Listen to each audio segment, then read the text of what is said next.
cukup.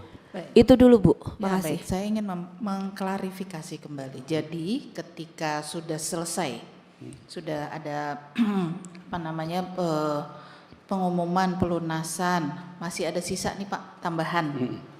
Mekanismenya, apakah Bapak menyampaikan kepada PIHK nama antrian diserahkan ke PIHK mana yang PIHK-nya masing-masing, atau diserahkan kuota silahkan penuhi sesudahnya? Jadi mekanismenya Bu, setelah kita umumkan, itu kan data jamaah per tahun di antara mereka juga dapat melihat sesuatunya Bu. Siapa yang bisa berangkat di tahun bla bla bla gitu ya, misalkan. Nah dari tahun-tahun itu Bu, tentunya kita silakan diisi. Yang pertama adalah dengan berbasis kuota nasional, itu Bu. Maka itu terisi ada 4.200-an. Dari 4.200 itu masih ada tersisa. Nah kami sampaikan lagi, silakan diisi kembali. Nah setelah diisikan kembali Bu, disitulah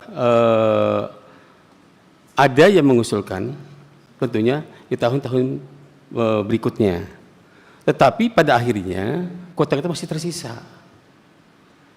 Nah untuk optimalisasi kuota ini tentunya kan kita harus melihat dari data yang ada yang berbasis kesiapan jamaah. Itu Bu. Nah kata kesiapan jamaah inilah Bu yang menjadi kunci. Kalau teman yang di atasnya nggak siap untuk berangkat, dan kita mempercayai dari mana? Dari SPTJM yang dikeluarkan oleh PIHK masing-masing. Dia bertanggung jawab mutlak untuk itu. Itu Bu. Jadi ada persoalannya begini Pak, karena di sini disebutkan berbasis siskohat, kan berbasis siskohat kan. Kalau sudah ternyata tetap Bukan, kalimatnya bukan berbasis siskohat Bu. Kembalikan ke Undang-undang kembalikan ke undang-undangnya. Nah, kan di dalam hal kuota haji khusus tidak terpenuhi selama 7 hari sebagaimana dimaksud pada itu, pengisian sisa kuota akhir berdasarkan nomor urut berikutnya berbasis PIHK serta berdasarkan kesiapan jamaah dan setiap PIHK paling lama 7 hari.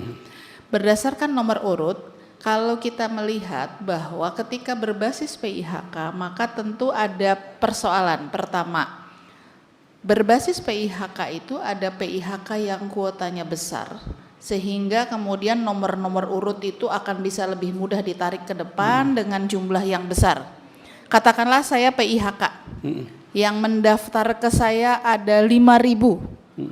Dari mulai tahun 2017 sampai dengan 2025. Ada antriannya panjang. Dan ketika kemudian akan berangkat, sampai bahkan mungkin sampai 2030 sudah daftar. Sehingga ketika kemudian saya punya PIHK besar, Bu Wulan punya PIHK yang katakanlah cuma 100 yang mendaftar. Ketika basis PIHK di tempat saya, antrian menunggunya bisa jadi lebih lama daripada yang daftar di PIHK-nya Bu Wulan.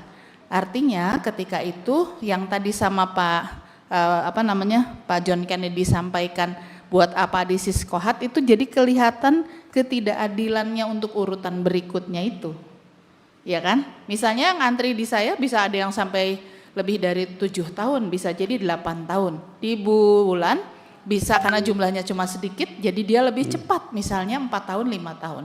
Ketika dibuka seperti ini, maka akhirnya kemudian yang antri di saya tidak akan bisa mendapatkan tempat seperti yang antri di Bulan misalnya. Kan kalau kita lihat begini kan gitu, karena basisnya adalah PIHK.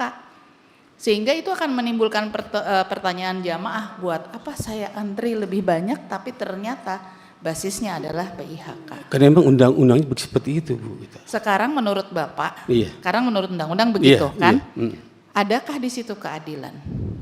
Nah, kita kembali kepada undang-undang. Apakah yang undang-undang itu memenuhi unsur keadilan? Sekarang saya tanya kepada Bapak, pandangan Bapak terhadap undang-undang itu apakah memenuhi unsur keadilan kalau seperti itu? Nah, kami kembalikan kepada yang membuat undang-undang, Bu. Kami kan hanya sebagai pelaksana dari undang-undang. Kalau kami misalkan tidak berpedoman kepada undang-undang, kami salah lagi, Bu. Yang saya tanyakan pandangan Bapak, bukan pelaksanaan yang Bapak lakukan. Ya tentu pandangan saya Bu, saya mengikuti undang-undang. Begitu aja? Iya. Oh baik. Selanjutnya Bu Endang.